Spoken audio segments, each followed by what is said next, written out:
Alors, on poursuit notre série Discipline de la grâce.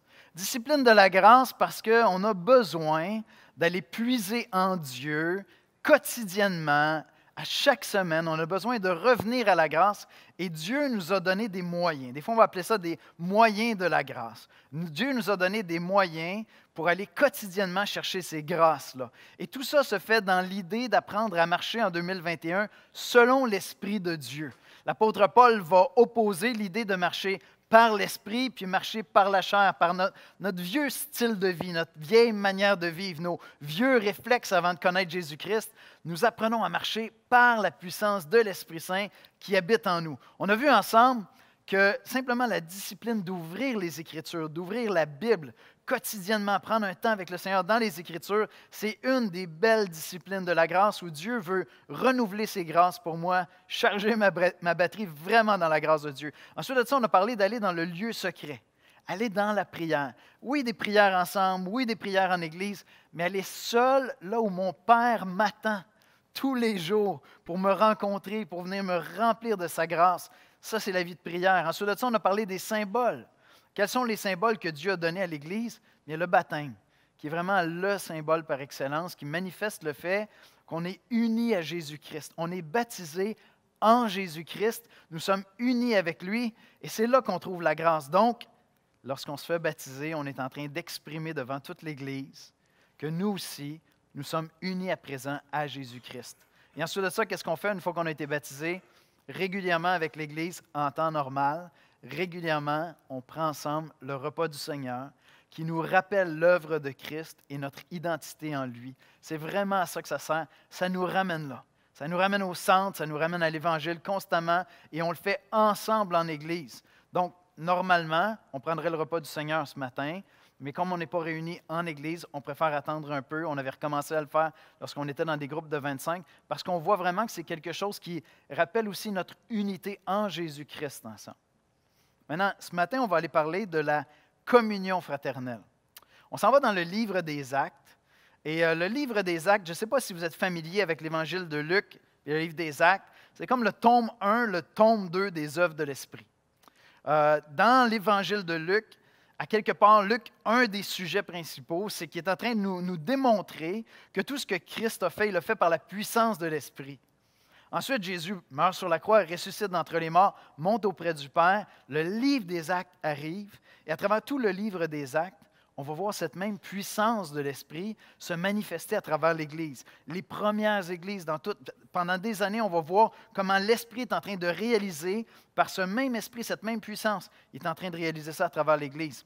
Là où on s'en va ce matin, on voit comme, après la Pentecôte, quand Jésus envoie l'Esprit sur les disciples, on voit la naissance de la première Église. Je vais le dire comme ceci. C'est comme si, lorsque le Saint-Esprit sauve des gens, c'est-à-dire qu'il les amène à croire en Jésus, 3000 personnes vont croire en Jésus dans la même journée, spontanément, l'Esprit va créer une communauté de grâce. Spontanément, l'Église n'est pas structurée, pas organisée, pas codifiée, il n'y a pas plein de règles. C'est très, très simple. L'Esprit arrive dans 3000 personnes, boum! Tu as une communauté de grâce qui est créée. Et ils vont pratiquer ensemble des choses que les chrétiens font depuis 2000 ans. Entre autres, la communion fraternelle. On va s'attarder spécialement à cette idée-là de la communion qu'on vit à l'intérieur de l'Église à travers l'exposé de ce matin. Alors, on va aller dans la prière, on va écouter la lecture des Écritures, puis on va plonger dans la parole ensemble.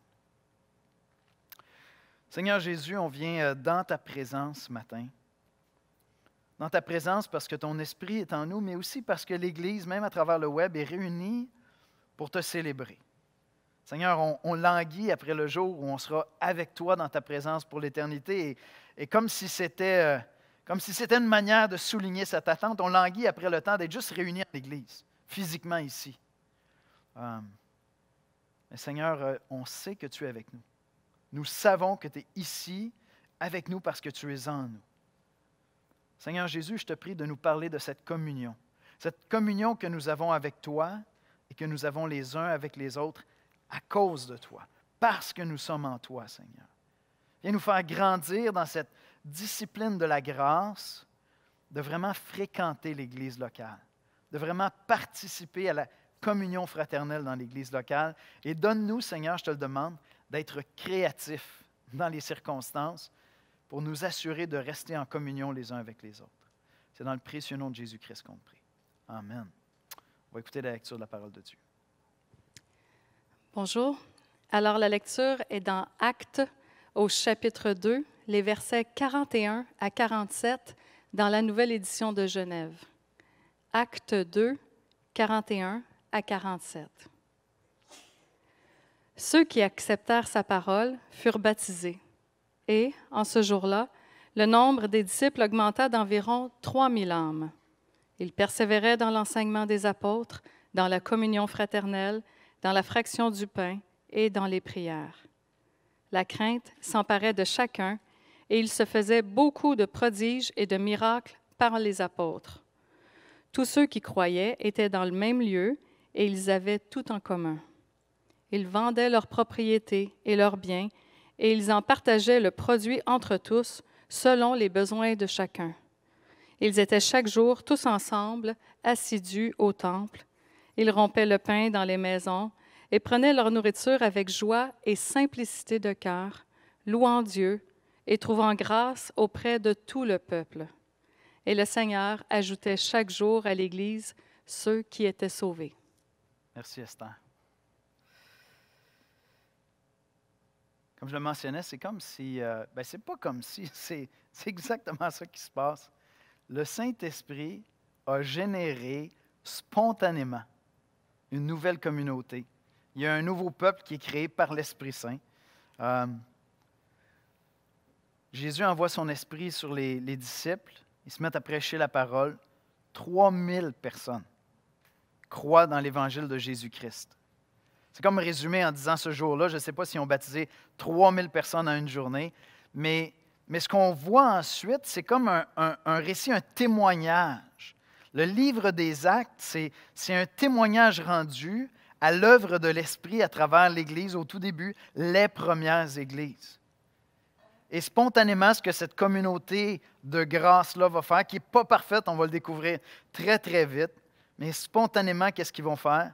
Ils vont partager, ils vont prier les uns pour les autres, ils vont grandir ensemble dans la connaissance de la Bible. Les apôtres sont là, puis ils les aident à comprendre l'Ancien Testament. On a juste l'Ancien Testament à ce moment-là, puis là, ils racontent tout ce que Jésus a enseigné, puis ils font les liens avec l'Ancien Testament au fur et à mesure qu'eux-mêmes saisissent ça, parce que maintenant, ils ont l'Esprit Saint, puis là, ils racontent tout ce que Jésus a fait. Ils sont en train de les instruire dans la parole de Dieu. Ils s'entraident les uns les autres avec une générosité absolument extraordinaire. En fait, ce qu'on voit là, c'est ce que Jésus avait mentionné dans Jean au chapitre 13, versets 34-35. Je vous donne un commandement nouveau, aimez-vous les uns les autres, comme je vous ai aimé, vous aussi, aimez-vous les uns les autres. À ceci, tous connaîtront que vous êtes mes disciples si vous avez de l'amour les uns pour les autres. Jésus l'avait dit, puis l'Esprit le réalise. L'Esprit l'accomplit. C'est ça qu'on voit. Littéralement, c'est ça qui se passe. Spontanément, l'Esprit de Christ prend 3000 âmes, les unit ensemble pour devenir une Église, et puis il commence à pratiquer cet amour-là mis en pratique. Voici comment je résumerai l'exposé de ce matin. L'Église est une communauté créée par l'Esprit pour expérimenter la grâce d'une vraie communion. Je répète ça. L'Église est une communauté créée par l'Esprit pour expérimenter la grâce d'une vraie communion. Communion divine. La communion dans l'Église locale est divine de bien des manières. On va le voir ensemble. Je veux juste vous dire que ça fait 25 ans que je suis pasteur.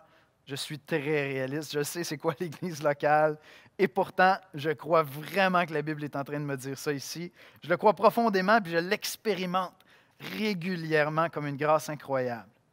Communion divine. C'est quoi la koinonia? C'est rare que je fais ça, mais je veux juste placer le mot grec parce que je trouve qu'il ressemble un peu à communion. Il ne vient pas de la même place. Communion en français, ça nous vient du latin, mais ça se retient bien. Puis c'est un mot qui revient à plusieurs reprises dans le Nouveau Testament. Donc, derrière le mot communion fraternelle qu'il y a ici dans Actes, c'est le mot grec koinonia qui est là. Et donc, il va revenir à plusieurs reprises.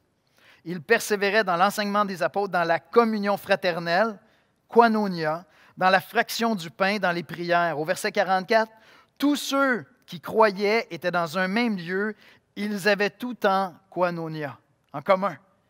Donc, l'idée pour nous du mot communauté, mettre en commun, communautaire, communier, ça transpose bien ce mot-là qu'on trouve là à plusieurs reprises dans le Nouveau Testament. Qu'est-ce que ce mot-là veut dire? Si je le traduisais littéralement, vous allez voir encore une fois, ça va très bien avec communion. Ça veut dire une association impliquant un engagement et des relations mutuelles de proximité. Ça veut dire que c'est un engagement ensemble. Il y a une communauté qui s'engage les uns envers les autres, intentionnellement à cultiver des relations intimes. C'est ça le mot koinonia. C'est pour ça qu'en français, on le traduit souvent par communion fraternelle. Il y a quelque chose de fraternel, on est unis par quelqu'un, par quelque chose. Et donc, si on veut comprendre ce qui est en train de se passer ici, cette communion spontanée qui arrive entre les chrétiens. Ces gens-là ne se connaissaient pas. En fait, on va découvrir très, très vite que là-dedans, il y a des Juifs qui viennent de Jérusalem, il y a des Juifs qui viennent de ce qu'on appelle la diaspora, d'un peu partout, souvent qui ne parlent même plus très bien l'hébreu. Se servent de leur propre traduction de l'Ancien Testament en grec parce qu'ils ne sont peut-être pas familiers avec l'hébreu. Beaucoup de raisons pour ne pas être unis. Ça va se manifester très rapidement dans l'Église. Il va y avoir des tensions. Mais qu'est-ce qui fait que spontanément, ces gens-là sont réunis ensemble? Bien, c'est une personne, c'est Jésus-Christ. Alors, cette communion divine qu'on trouve dans l'Église est en fait simplement l'expression sur terre de ce qu'on vit avec Dieu, de notre communion avec Dieu. Ça nous ramène dans l'exposé de la semaine dernière, lorsqu'on disait que le baptême et le repas du Seigneur sont là pour nous aider à saisir que nous avons été unis à Jésus-Christ. Quand Dieu te donne son esprit, bien, tu es uni maintenant. C'est l'esprit de Christ. Tu es uni à Christ pour l'éternité. Il est en toi, il est en train de vivre en toi, il est en train même de former son caractère, sa personne. Mais ce qu'on disait la semaine dernière aussi, c'est que finalement, ça nous unit les uns aux autres. Parce que c'est le même esprit. C'est la même personne. C'est pas que Dieu ou Jésus a comme pris son Saint-Esprit, puis là, il a dit, OK, avant, je l'avais tout juste pour moi. Là, il va falloir que je le partage. Fait qu'on va faire des portions, une petite portion du Saint-Esprit ici, une portion là. Non, c'est la même personne qui est en chacun de nous. C'est pour ça que la semaine dernière, je disais, on est unis non pas par nos accords, et nous ne sommes pas désunis par nos désaccords. Nous sommes unis par une personne qui est Jésus-Christ. Donc, si tu es mon frère, tu as cru en Jésus-Christ, on peut avoir de francs désaccords ensemble. Puis peut-être qu'il y a un manque de charité, il y a un manque d'amour, on ne marche pas dans l'unité, puis pourtant on est quand même unis. Parce que la même personne habite en toi et moi. Le même esprit, l'esprit de Christ. Et si je veux comprendre ce qui est en train de se passer ici dans le livre des Actes, si je veux comprendre ce que j'expérimente dans une église locale où je trouve une intimité, souvent, pas parfaitement, mais une intimité de relation que je ne trouve pas ailleurs. Une intimité qui est surnaturelle. Je vois des choses dans les relations, dans les réconciliations, dans l'humilité. Je vois des choses surnaturelles se produire. Si je veux comprendre ça, je dois comprendre que notre communion est premièrement avec Dieu. Puis c'est exactement le même mot qu'on trouve dans le grec. Donc, je vous donne quelques exemples rapidement dans 1 Corinthiens 1, verset 9. Dieu est fidèle, lui qui vous a appelé à la communion de son Fils. La koinonia, c'est le même mot grec. Jésus-Christ, notre Seigneur. Quand tu as cru en Jésus-Christ, l'Esprit est en train de faire une œuvre en toi. Cette fois-là, tu ne l'as pas généré, produit par toi-même. Tu n'es pas plus smart qu'un autre. L'Esprit était là, puis tu as collaboré à quelque part avec l'œuvre de l'Esprit. C'est assez mystérieux, ta part, sa part, tout ça, mais c'est clair que tu n'y arrives pas tout seul, mon ami. C'est que le Saint-Esprit était déjà à l'œuvre. Puis ce que Paul est en train de me dire ici, c'est qu'il nous a appelés à la communion de son Fils. L'Esprit de Christ est en nous. Et quand tu as cru, tu es entré en communion, tu as été uni à lui. C'est exactement le même mot que j'ai ici. Dans 1 Jean 1,3, ce que nous avons vu et entendu, c'est l'apôtre Jean qui écrit ça, nous vous l'annonçons à vous aussi, afin que vous aussi, vous soyez en communion avec nous, en koinonia avec nous. Le même mot encore une fois. Or, notre communion est avec le Père et avec son Fils Jésus-Christ. Jean est en train de dire, on vous annonce l'Évangile, on veut être certain que vous saisissiez bien l'Évangile afin que vous soyez habités du même esprit que nous, de cette même foi que nous, qui va faire qu'on va être en communion ensemble.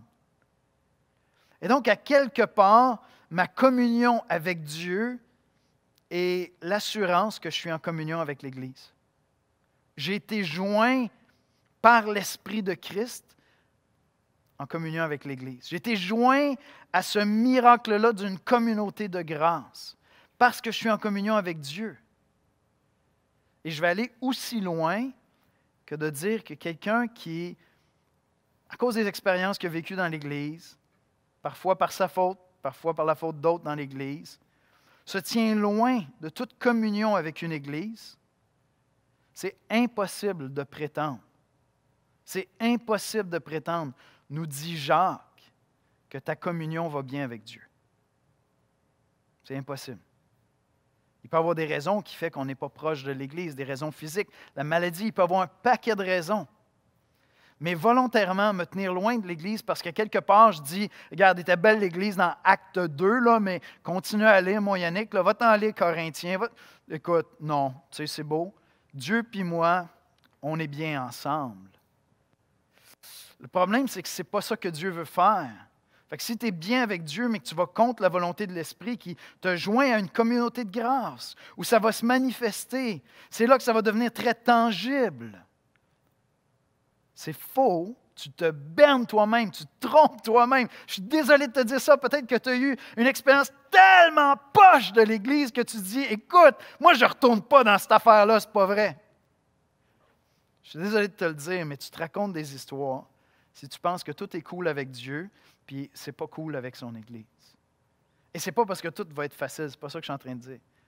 Je suis en train de dire que cette koinonia-là, cette communion que nous avons avec Dieu, bien, nous l'avons avec l'Église aussi. C'est la même communion.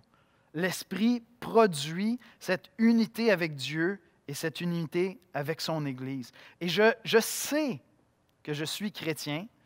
Une des raisons qui fait que je sais que je suis chrétien, dans mon cas, moi, écoute, après 30 ans, je suis encore en amour avec l'Église. Ça, c'est l'œuvre de l'Esprit. Je te garantis, c'est l'œuvre de l'Esprit. Je suis encore en amour avec l'Église, je la connais sous toutes ses coutures, je me connais, l'Église me rappelle à tout moment donné comme « Hey Yannick, on est patient avec toi. » Je suis encore en amour avec l'Église. Je sais que ça va bien avec le Seigneur. Je sais que ça va bien dans ma communion avec le Seigneur, parce que je suis en communion avec l'Église. C'est ça la communion divine. C'est cette communion-là. Puis c'est à ça qu'on assiste ici, dans Actes. L'Esprit va générer, va produire une communauté de grâce. Et si tu es uni à Christ, tu es uni à l'Église. Et tombe pas dans le panneau de te dire, ouais, moi je suis uni à l'Église. Tu sais, on est tous sur la terre, tous les chrétiens, on est connectés, tout ensemble. Cette idée-là de l'Église universelle, elle est réelle, c'est biblique, c'est vrai. Mais ça dépasse ça parce que tu es connecté aussi à travers tous les temps. Fait que, je ne sais pas si tu te sens vraiment connecté avec tous les chrétiens qui sont morts, mais dans le Nouveau Testament, là, 99% du temps, quand il est question d'Église, on parle d'une Église locale. Parce qu'on n'est pas des êtres spirituels uniquement. Je l'ai dit au début de la série, tu ne seras jamais juste un être spirituel. Ce n'est pas ça qu'on est par nature. Par nature, nous sommes des êtres spirituels et corporels. Dieu nous a créés comme ça. Même Jésus n'est plus juste un être spirituel. Il est devenu un être humain. Pour l'éternité, il va être un être humain. Il veut que je sois en communion physique, pas juste sur le web, y compris pour ça. Hein? En communion physique. Les uns avec les autres. On se voit, on se touche. On n'a pas le goût de se voir. Ah, on a le goût de s'éviter. Ah, lui, je vais faire un détour. Il y a un long corridor dans cette église-là. Hé, c'est la communion que du Seigneur est en train de travailler, est en train de faire une œuvre, là. C'est beau. C'est beau. C'est grand. Ah, on va aller regarder un petit peu ensemble comment ça se manifeste, cette communion-là dans cette église-là, cette communion fraternelle. Comme j'ai mentionné, l'Esprit crée ça spontanément.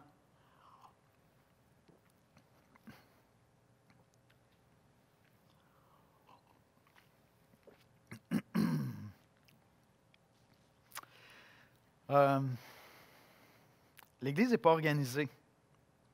Elle n'est tellement pas organisée que ça va créer des problèmes assez vite. Des petites jalousies, des conflits, tout ça. L'Église n'est pas structurée. C'est le fun de voir ce que l'Esprit produit avant que l'Église soit structurée. Puis je veux dire, c'est les mêmes apôtres qui enseignent qui vont organiser l'Église. Donc ceux qui disent non, l'Église ne devrait pas être organisée, puis tout ça, ça ne vient pas de l'Esprit de Dieu.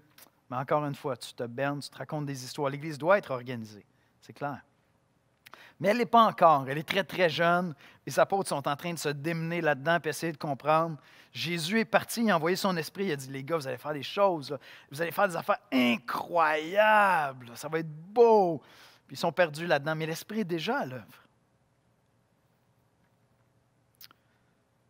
L'Église est une communauté créée par l'Esprit pour expérimenter la grâce d'une vraie communion.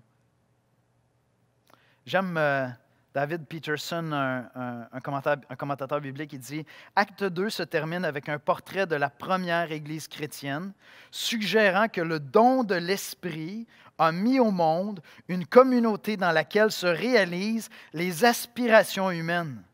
Unité, paix, joie, louange à Dieu. » Puis la Bible est honnête, je veux dire, on va voir rapidement dans le livre des Actes que l'Église n'est pas parfaite, puis il y a des conflits, puis je veux dire, toutes les lettres de Paul sont là pour nous rappeler qu'il y a plein d'affaires. On n'est pas encore comme Jésus. On est en voie, Christ est en train d'être formé en nous.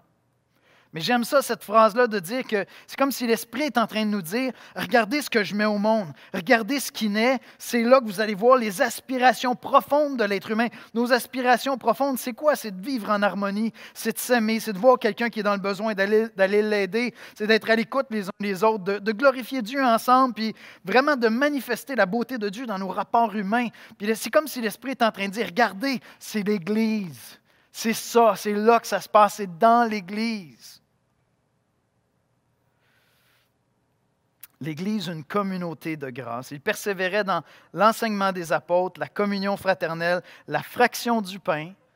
Ça veut dire qu'ils avaient les enseignements, ils étaient réunis intentionnellement pour s'investir dans des relations profondes autour d'une personne, Jésus-Christ. Ils partageaient ensemble leur nourriture, ils s'entraidaient, mais probablement aussi que ça induit qu'ils étaient en train de prendre le repas du Seigneur aussi après leur repas. Donc, ils prenaient régulièrement, ils pratiquaient la fraction du pain, prenaient le repas du Seigneur ensemble, persévéraient dans les prières ensemble. Puis regardez la puissance du témoignage. Ils étaient chaque jour, tous ensemble assidus au temple, rompaient le pain dans les maisons, prenaient leur nourriture avec joie et simplicité de cœur, louant Dieu et trouvant grâce auprès de tout le peuple. Et le Seigneur ajoutait chaque jour à l'Église ceux qui étaient sauvés. Ce que je vois dans ce passage-là, c'est les mêmes choses que le mot communion en français évoque. Communion, communauté, communautaire, commun. C'est ça que je suis en train de voir. Spontanément, l'Esprit de Christ produit ça dans cette nouvelle communauté-là, parce que le même Esprit habite chacun d'entre nous. Et cet Esprit-là, c'est un esprit de grâce qui nous permet de se retrouver et de prendre soin les uns des autres. C'est très intense au départ. Il y a des gens qui vendent leur... On apprend dans Actes que ce n'est pas tout le monde qui vendait leur maison, mais il y en a qui vendent leurs biens, qui pourvoient les uns aux autres. Et sans dire que mon expérience de l'Église, c'est toujours ça, mon expérience de l'Église, c'est que c'est une communauté de grâce, l'Église. C'est mon expérience à moi. C'est l'expérience de millions de chrétiens à travers les siècles. J'espère que c'est ton expérience. Puis, si ce n'est pas le cas, peut-être que le Seigneur est en train d'adresser les choses dans ta vie parce que la grâce n'était peut-être pas centrale à ton expérience. Je ne sais pas. Peut-être quelqu'un qui t'a heurté. Très possible. Avec les années qui passent, je commence à répéter de plus en plus souvent aux pasteurs à l'Église, aux anciens, que lorsqu'il y a des conflits qui éclatent dans l'Église, nous devons, comme pasteurs, avoir la foi que Dieu est en train de faire quelque chose de beau. On doit avoir cette foi-là. Ça se peut, tu sais, si j'ai péché, il y a un conflit, j'ai péché. Ce n'est pas Dieu qui m'a fait pécher. C'est peut-être le diable, c'est peut-être ma chair. Mais Dieu est en train de faire quelque chose de beau à travers ça dans l'Église. Et je pourrais vous raconter, ce qui serait un peu malaisant parce que je nommerais beaucoup de monde, mais je pourrais vous raconter tous les miracles de réconciliation que j'ai vus en 25 ans dans cette Église. Probablement que je pourrais faire le tour d'à peu près tout le monde dans l'Église. Vous avez tous été impliqués dans des conflits à quelque part, puis Dieu a fait des choses merveilleuses. Ou peut-être c'est juste la grâce de me pardonner tellement de fois. Combien de fois j'ai dû demander pardon à l'Église? L'Église est cette communauté de grâce-là. La communion dans l'Église locale se manifeste quand? Quand une grand-maman apprend que sa petite fille est très malade et demande à des membres de son Église locale de porter ce fardeau avec elle dans la prière. Quand une jeune sœur dans la foi revient au Seigneur, contacte l'Église pour être accompagnée dans son cheminement. Quand une famille de l'Église est affectée par la COVID et que plusieurs se mobilisent pour apporter des repas.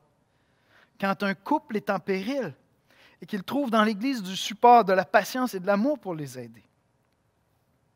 Quand une personne âgée, isolée par les mesures sanitaires, ne se sent pas abandonnée par son Église locale qui déploie son amour pour ne pas la laisser dans l'isolement. Quand un conflit dans l'Église devient une belle manifestation d'humilité qui vient fortifier les liens dans la famille de Dieu. Quand une famille est dans le besoin et trouve de l'aide, des conseils, du support et du partage. Quand les groupes connexion font tous leurs efforts pour ne pas perdre la connexion. Quand une nouvelle personne trouve rapidement un frère, une sœur dans l'Église pour l'accompagner spirituellement. Quand une Église s'accorde ensemble pour envoyer des missionnaires implanter une nouvelle Église. Ça, c'est le fruit de la communion fraternelle.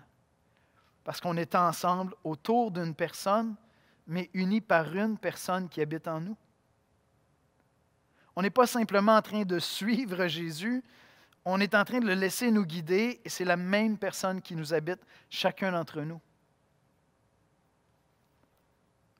Maintenant, je l'ai quand même adressé à plusieurs reprises.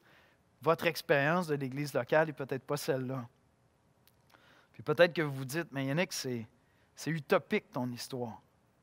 C'est peut-être cool parce que toi, tu es pasteur, les gens t'aiment, ils sont respectueux. Généralement, oui. Peut-être que votre expérience de l'Église, c'est de la souffrance, c'est des conflits. Vous dites, je comprends que c'est Dieu qui l'a créé, là, mais ça manque de puissance de l'Esprit.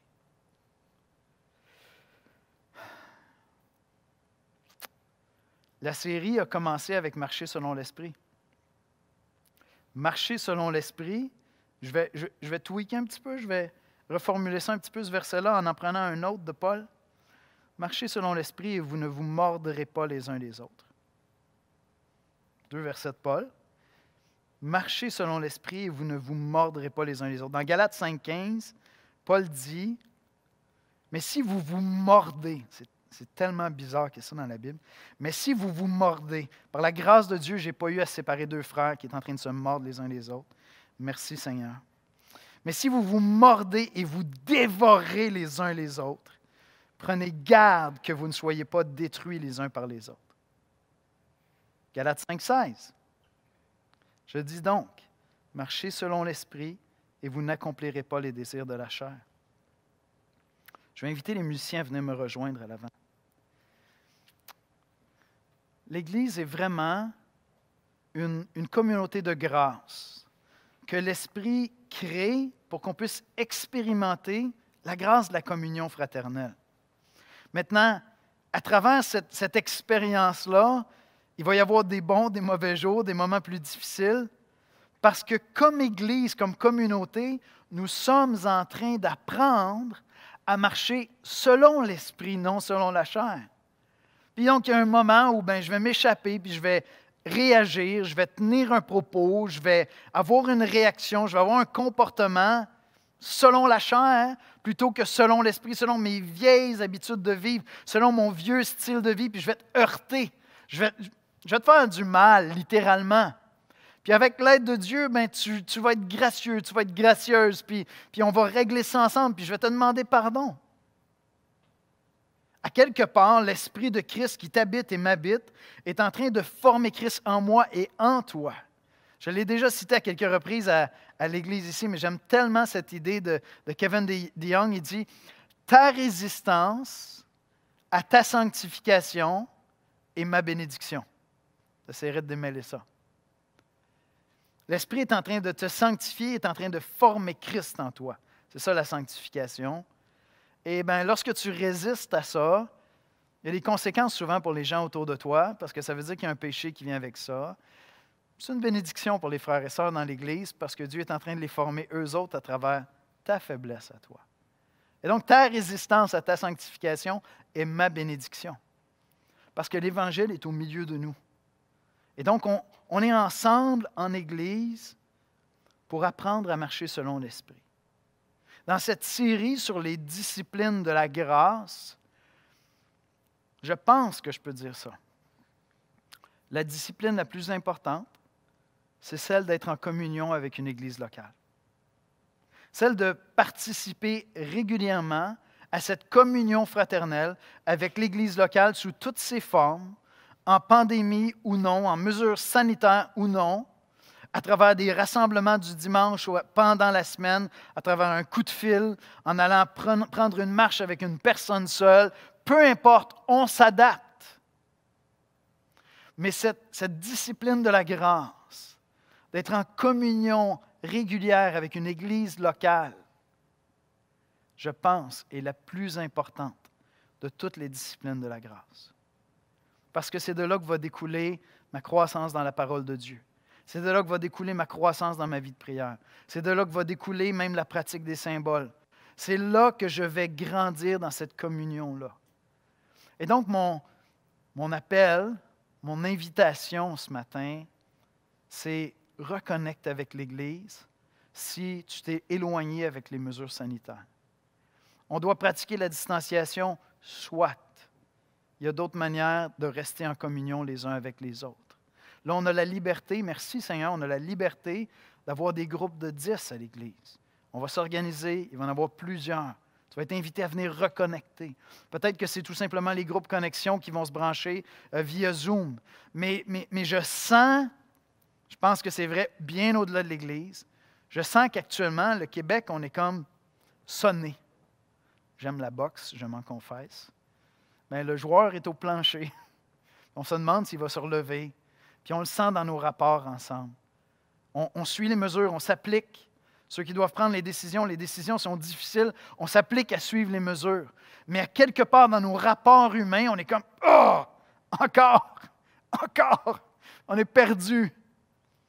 Veillons sur nos âmes et restons en communion ensemble.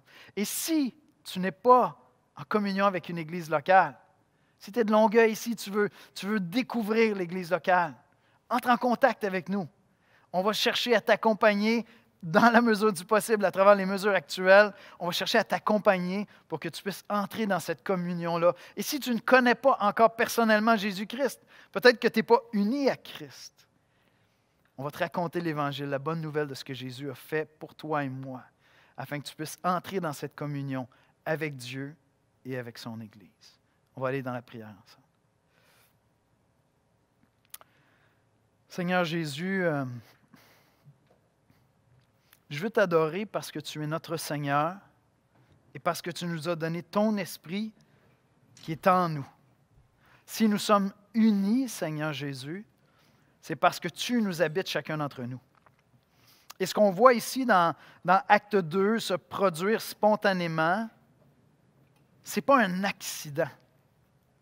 C'est une œuvre de l'Esprit. C'est ton œuvre au Esprit de Dieu qui crée cette communauté de grâce. Et ce matin, j'ai vraiment à cœur de te demander de nous donner en Église, de croire en toi, Seigneur, de croire en toi, Esprit Saint, d'avoir confiance que tu es en train d'établir cette communauté de grâce.